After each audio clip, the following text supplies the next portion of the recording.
Pois é, esse relatório do comitê também lista uma série de decisões, como o Greve falou, de remoção de contas e conteúdo tomadas por Alexandre de Moraes e pelo Tribunal Superior Eleitoral. Vamos trazer umas aspas aqui desse relatório. Com esse novo e extraordinário poder, Moraes atacou os críticos de um lado a outro impunemente. Moraes teria ordenado às plataformas de redes sociais que removessem publicações e contas, mesmo quando muito do conteúdo não violava as regras das empresas e muitas vezes sem dar uma razão. Fecho aspas. Aí, portanto, um trecho do documento que faz referência ao embate entre o ministro do STF e o X, plataforma cujo dono é o Elon Musk, que deve depor à Câmara dos Estados Unidos no começo de maio sobre a atuação do Moraes. E após a divulgação do relatório, a assessoria do Supremo afirmou em nota que não se tratam das decisões fundamentadas que determinaram a retirada de conteúdos ou perfis, mas sim dos ofícios enviados às plataformas para cumprimento da decisão. O comunicado diz o seguinte, abre aspas, fazendo uma comparação para a compreensão de todos, é como se tivessem divulgado o mandado de prisão, e não a decisão que fundamentou a prisão, ou o ofício para cumprimento do bloqueio de uma conta, e não a decisão que fundamentou o bloqueio. Fecho aspas. No entanto, a gente já colocou ali em oantagonista.com.br análises de advogados constitucionalistas, de outras pessoas que viram o documento, mostrando que há ali uma série de elementos a serem devidamente esclarecidos, porque há obscuridade mesmo nos ofícios. O STF está saindo aí com um jeitinho, como na decisão, nos fundamentos que não são enviados diretamente, está tudo lá, mas tudo fica sob sigilo e ainda tem que ser esclarecido também se havia uma proibição de que o Elon Musk ou qualquer dono aí de plataforma trouxessem a público a informação de que foram obrigados pela justiça a derrubar determinadas contas, porque o Elon Musk, naquele começo de treta com o Moraes pela própria rede social, disse que o cerne da questão ali era que eles ficavam constrangidos porque tinha que fazer parecer que a própria plataforma tinha derrubado a publicação ou a conta por violação das suas regras e não derrubado por ordem judicial. Então, tem vários elementos aí a serem devidamente esclarecidos e passar aqui pelo escrutínio, né, Greg? Exato, Felipe. Eu estou fazendo as contas aqui, são 88 decisões judiciais no total que foram divulgadas por esse comitê americano. 37 delas são do TSE. E as demais, dessas 68, então dá 31, né? 31 decisões são... perdão, 88. Então, são 37, são 51 decisões que vêm do TSE. Todas elas assinadas pelo Alexandre de Moraes, né? São muitas decisões. De fato, a maioria delas são os despachos requisitando a retirada dos perfis do ar.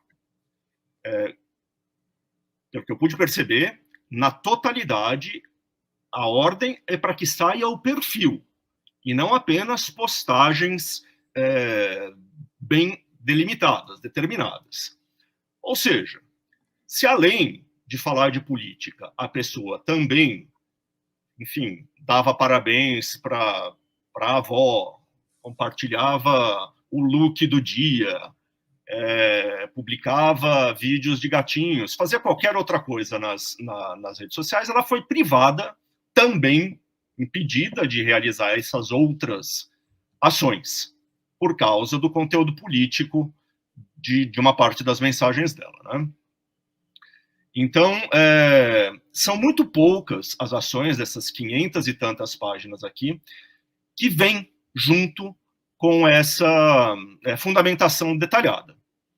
Tem uma decisão detalhada sobre, se eu não me engano, um jornalista da Jovem Pan, uma decisão sobre o Monark, né, o célebre Monark, também tem algum detalhamento, mas na maioria dos casos não. Então, agora a gente fica com essa dúvida, o STF está dizendo que sim, havia sempre uma justificativa expedida para as empresas, não era só o X, muitas vezes também o Facebook e plataformas, enfim, como o Instagram, que é do Facebook, que é da Meta, né? A empresa que é dona do Facebook. Enfim, são muito poucas as que aparecem aqui nesse relatório com alguma argumentação um pouco mais trabalhada. E mesmo nesses casos, há muito o que se discutir, viu, Felipe? Há muito o que se discutir. Principalmente a maneira muito genérica com que o Supremo vem tratando a ideia de incitação ao crime, né, a atos ilegais. Quase qualquer coisa que seja dita naquele contexto ali das eleições de 2022, era vista como incitação. Mesmo quando numa análise ali gramatical do texto, você não possa dizer que fulano está incitando alguém a ir para a rua ou está pressionando as pessoas a tomar uma medida contra o Supremo. Em alguns casos, sim, mas não é sempre, não. Então, é muito importante que tenha vindo à tona esse material. Era um material de que nós não dispunhamos aqui no Brasil e que, enfim, ajuda, sim, a entender a maneira como as nossas cortes superiores estavam agindo. Porque, como costuma dizer o Gilmar Mendes, né, o Brasil tem um encontro marcado com a Suprema Corte, com o STF, e a maneira como o tribunal vem lidando com a liberdade de expressão no Brasil. Não está tudo bem. Os parâmetros não são todos claros. As decisões não são todas absolutamente justificadas e justificáveis. Temos um encontro marcado com os senhores ministros para que eles, enfim, deixem mais claro para o país quais são os limites, aquilo que pode e o que não pode. Porque do jeito que está hoje, o que pode e o que não pode é aquilo que eles mandam. Não existe muito parâmetro evidente, não. E o advogado André Marcílio ainda falou assim, em relação aos prazos determinados para cumprir as ordens, também não dialogam com nossa legislação. Ordem contendo obrigação de fazer, como é o caso da exclusão de contas e conteúdos, não se cumpre por ofício, mas por intimação pessoal, como expresso na vigente súmula 410 do STJ. Mas 2 horas para cumprir ordem, sob pena de multa horária de R$100 mil, é desproporcional e errado. Na nossa legislação, quando o juiz não determina prazo maior, prevê-se 48 horas para cumprimento, no mínimo. Artigo 218, parágrafo 2 do CPC. Então, também tem esse ponto. O ex-procurador e deputado federal cassado Deltan Dallagnol também criticou o procedimento adotado por Moraes, mas chamou atenção para o protagonismo da Assessoria Especial de Enfrentamento à Desinformação do TSE, a AED/TSE, que classificou como órgão obscuro criado em 2019 para combater a desinformação. Aspas, na prática, esse órgão aparentemente monitorou a internet e as redes sociais para identificar qualquer postagem crítica ao TSE, aos seus ministros e ao processo eleitoral, peticionando diretamente ao ministro na sequência, ao que Moraes expedia decisões de ofício. Nesses casos, parece ter havido uma atuação indevida do órgão, como se ele estivesse substituindo a PGR, Procuradoria-Geral da República, órgão legitimado a peticionar perante o STF em matéria penal. Falou ali que não está claro, enfim, muita gente como ele cobrando diversos esclarecimentos, e aí eu volto aqui ao ponto que eu falei que iria abordar, é dever do Senado Federal. E a gente tem visto já há muitos anos, olha só, são 5 anos desde a primeira censura de toda essa série, não são, evidentemente, decisões iguais, nem sobre objetos iguais. E a gente vai fazer essa distinção também. Mas o Senado Federal, ele poderia estar fiscalizando muito melhor ministros do Supremo Tribunal Federal. A gente sabe que a moralidade pública tem um nível muito baixo no Brasil, parlamentares têm envolvimento em diversos escândalos e, como eles têm foro privilegiado, eles são julgados pelos ministros do STF, portanto, há um receio de retaliação, há um receio de melindrar, há uma tendência que é típica da República do Escambo brasileiro em ter uma promiscuidade com as autoridades que, enfim, podem afetar a sua trajetória, até eventualmente a sua liberdade. Portanto, eles buscam ficar ali próximos dos ministros do STF sem causar qualquer tipo de problema. A gente viu isso acontecer no caso da CPI da Lava Toga, quando a família Bolsonaro barrou a iniciativa, telefonando para senadores para que retirassem a assinatura, porque queria que o Toffoli paralisasse as investigações sobre o Flávio. Enquanto, na verdade, o Toffoli fazia isso, a família Bolsonaro poupava o Toffoli no Congresso Nacional. Foi um caso bastante ilustrativo, e era um caminho constitucional. Era o caminho constitucional para interrogar e para investigar ministro do Supremo. Aí depois, perde a eleição, vai para o caminho inconstitucional, que é invasão, depredação de patrimônio público, etc. Então as coisas têm que ser feitas na sua raiz e pelo caminho certo, porque senão depois fica com muita dor de cotovelo, com muito reacionarismo aloprado. Então, voltando ao ponto, o Senado Federal já podia ter peitado constitucionalmente, aqui no sentido legal do termo, o Alexandre de Moraes. Já deveria ter tomado qualquer tipo de iniciativa para que as decisões dele, pelo menos, não continuem, que seria o mínimo, a serem tão obscuras como são, e a serem embasadas, muitas vezes, em slogans, com maiúsculas, caixa alta, caps lock. As redes sociais não são terra sem lei, as redes sociais não são terra de ninguém, liberdade de expressão não é liberdade de agressão, isso aqui é ilegal, é imoral, e não tem lá a decomposição analítica da publicação. Esse trecho se enquadra naquela regra prevista na legislação, portanto, configura esse tipo penal, etc. Não tem isso em diversas decisões. A decisão que ele deu contra o Telegram é um caso de estudo, é um caso para se mostrar nas faculdades do Brasil como não deve ser feita uma decisão jurídica. Então você tem também um processo aí de deterioração da linguagem, uma falta de domínio da linguagem, uma incompetência técnica de gente que chega até o Supremo Tribunal Federal por indicação política, que é muitas vezes somada a questões de outra ordem, de outra natureza, como a necessidade de poder, de ter controle, de se achar o super-herói combatente da extrema-direita. Então, é preciso registrar que o Congresso americano, pelo menos, está chamando a atenção e trouxe, de fato, alguns documentos que não tinham sido revelados pelo Congresso brasileiro, que dorme no ponto, Greg. É isso, Felipe. O Congresso está chiando muito contra o Supremo nesse momento, né? Nessa semana a gente noticiou, todo mundo noticiou, Senado aprova em 2 turnos nova lei que criminaliza, a gente comentou no programa de ontem, que criminaliza a posse e o porte de drogas, né, em qualquer quantidade.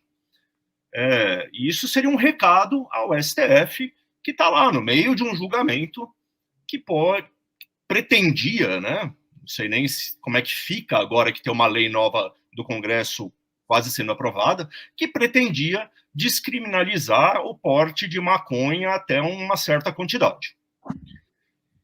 Então, você vê o Senado tomando esse tipo de medida, mas nunca foi além disso.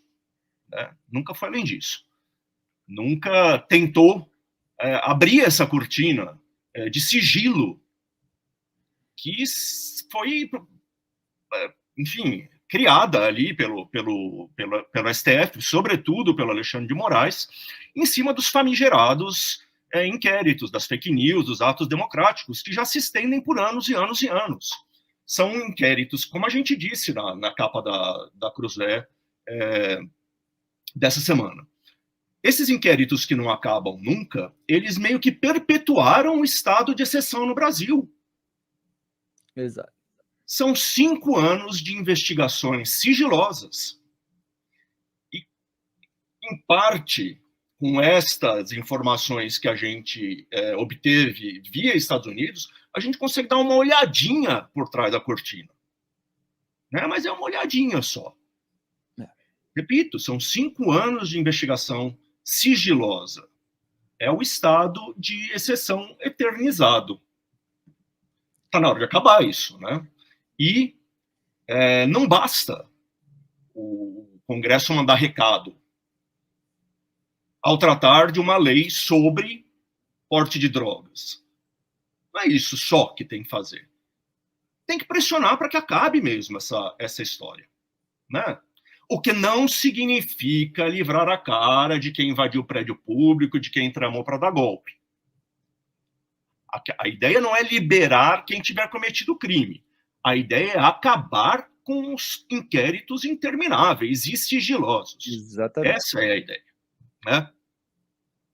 Aliás, combatemos desde a raiz o inquérito das fake news, ao contrário do bolsonarismo, que agora fica aí posando de quem combateu desde o começo, que os outros e quem quer que tenha feito qualquer crítica, exposto os métodos da militância, as suas boquinhas e tal, na verdade é o verdadeiro responsável por esse inquérito criado lá antes de muita coisa ser exposta, né? Eles fazem assim uma narrativa sintética enganosa que falseia a cronologia dos fatos.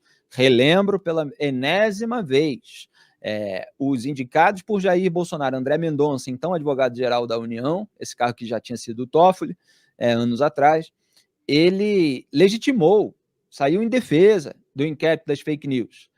O Augusto Aras, indicado pelo Bolsonaro para a Procuradoria-Geral da República, também legitimou o inquérito das fake news. Ele só queria participar também. Ele só queria dar espiadinha. E os ministros do STF não estavam querendo muito, não, que o Augusto Aras, que era tão complacente com o bolsonarismo, de uma maneira geral, tivesse ali um poder decisório, né?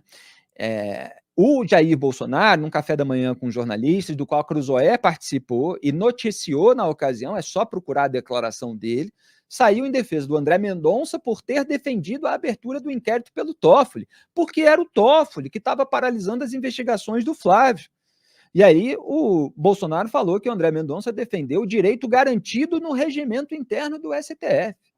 Quer dizer, também defendeu, o Bolsonaro também defendeu a abertura do inquérito das fake news. É que depois ele acabou sendo atingido, ou pelo menos os seus militantes, no primeiro momento, e aí sim se voltou, porque quando passa a ser inconveniente para si, aí começa a repudiar alguma coisa. Não repudia pelo princípio, não repudia, né, pela análise dos elementos em jogo, pela preocupação com o funcionamento da República no Brasil. Né? Esse é o sistema disfuncional. Quando a gente vê uma disfuncionalidade, a gente aponta. Agora, o bolsonarismo não apontou na raiz. Está apontando agora, e obviamente tem uma série de elementos corretos que estão sendo ditos, inclusive, estão sendo ditos e colocados, inclusive, pelos bolsonaristas. Agora, também é preciso deixar claro uma questão que o Graeb já começou a explicar. E eu falei hoje no Twitter de uma maneira muito sintética. O Moraes usa decisões obscuras e inquéritos viciados para censurar publicações, contas, etc., e pôr no mesmo saco publicações legítimas, que são, por exemplo, verdades incômodas, fatos inconvenientes, críticas, opiniões, e publicações criminosas, que são calúnias, injúria, difamação, ameaça, incitação ao crime, quando é verdadeira, não nesse conceito elástico de que tudo passa a ser incitação. Então ele coloca tudo no mesmo balaio.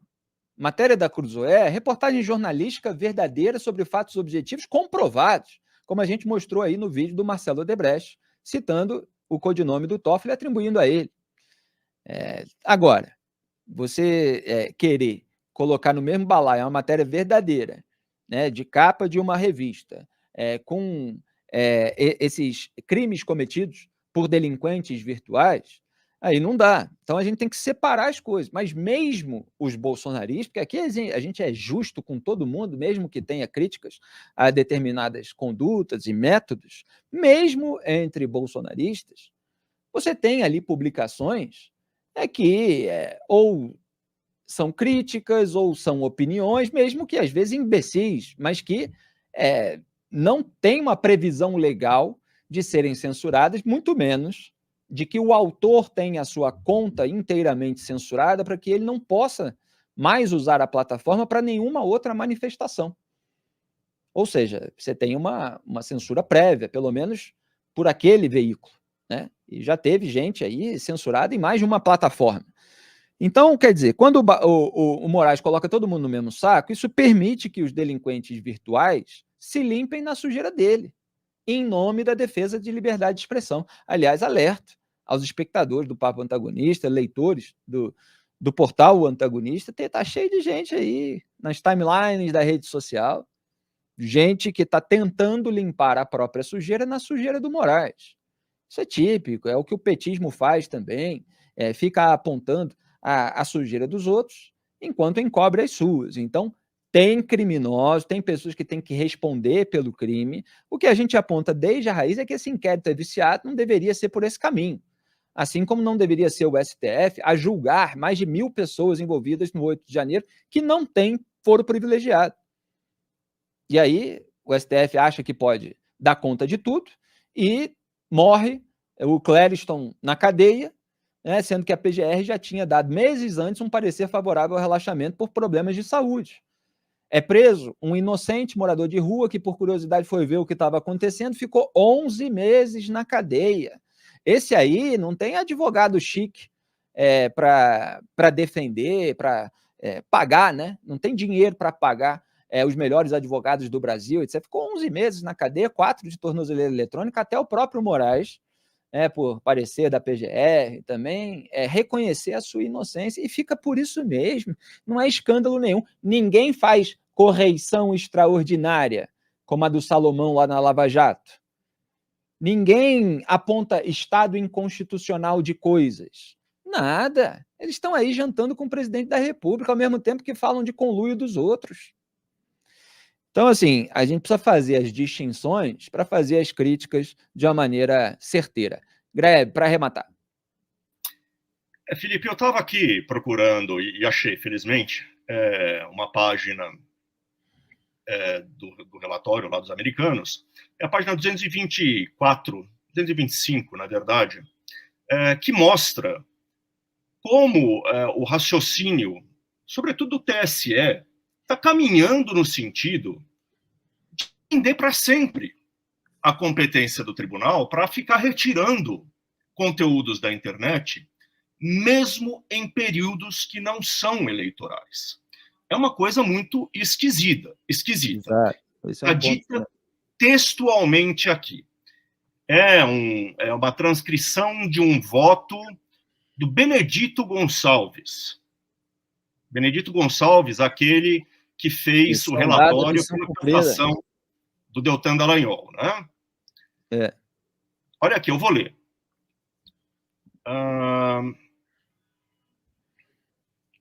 Ao meu sentir, prossegue cabível e conveniente a adoção de providências supressivas de conteúdo considerado afrontante às regras eleitorais, mesmo já tendo se esgotado o período das eleições.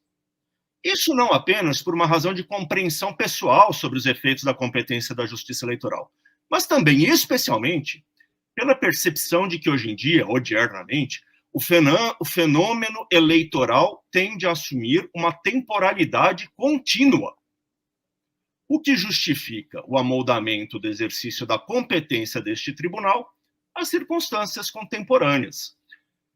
Ou seja, traduzindo, o TSE quer ter competência permanente para vigiar as redes sociais, vigiar, sobretudo, o debate político dos brasileiros e ficar retirando conteúdos e perfis que considerar abusivos. Para sempre. Não é só naqueles 45 dias das eleições, ou sei lá, nos meses que antecedem, né? Nem naquele pedacinho que vem logo depois das eleições, até a diplomação dos candidatos. Não. É para sempre. Hoje. Está tendo eleição hoje? Começou o período eleitoral de 2024? Não. mas na cabeça dos ministros do TSE, na doutrina que está se formando lá dentro do TSE, eles devem ser um poder de polícia sobre o discurso, a conversa política dos brasileiros. É muito esquisito isso aqui. Enfim, é relevante que isso aqui tenha vindo a público.